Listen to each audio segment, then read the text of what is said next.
Assalamu alaikum wa rahmatullahi wa barakatuh.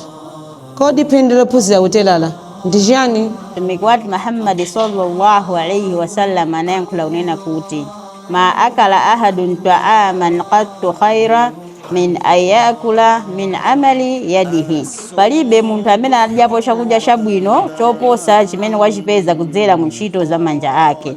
Kusoka kuma kupangisani mwayo opanga maonekedwe asopano ndi kugwiritsa ntchito usolano kuyelekeza ndi mabizinesi ena ambiri kusoka mafuna ndalama zochepa kuti uyambe.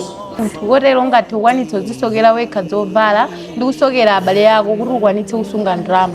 Anthu nthawi zonse amafuna zovala zasopano komanso kwakodzera zovala zakale, choncho ntchito yosoka ndiyofunika kwambiri.